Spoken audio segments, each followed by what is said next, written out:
By signing up for Disney Plus, are you giving away your right to sue Disney? There's this guy from New York. He's in a legal battle with Disney over his wife's death. He sued Disney for more than $50,000, which doesn't seem like a lot. I'll explain that. After his wife died after eating at a Disney Springs restaurant last fall. He says his wife was allergic to nuts and dairy. The staff at the pub where they ate assured her there were no nuts or dairy in her meal. Disney claims, though, he can't sue because he agreed to settle disputes through arbitration when he bought a Disney Plus subscription 5 years ago, and he used his My Disney account to buy tickets to Epcot last year. You mean that long thing that we don't read and we just check a box? Yeah, actually has some important do you stuff in there. agree? You can't sue Disney? All right, so let's start with the lawsuit where he asked for $50,000. He didn't ask for 50; he asked for in excess of 50. The reason you do that in Oklahoma, the terminology we use is more than 75,000, and it's because there's a statute that talks about whether a case can be removed to federal court or not removed to federal court.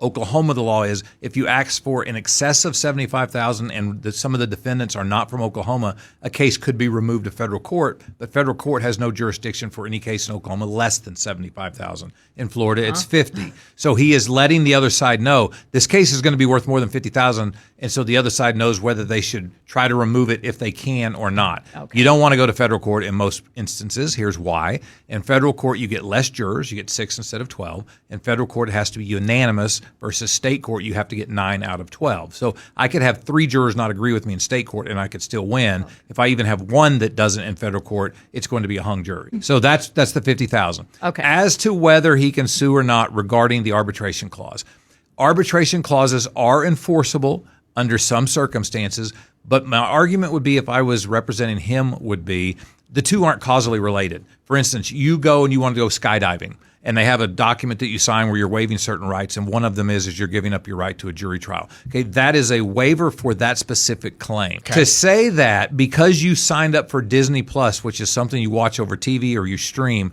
somehow is tied to, oh, and if you ever go to one of our theme parks in a state that you don't live in and we kill your wife because we give her nuts when she didn't know they were there, somehow she is, you can't bring federal court claims. That's a stretch. I think a judge will throw that out. Plus, the victim here is the woman that died. She didn't. Which one of them signed up for Disney Plus, him or her?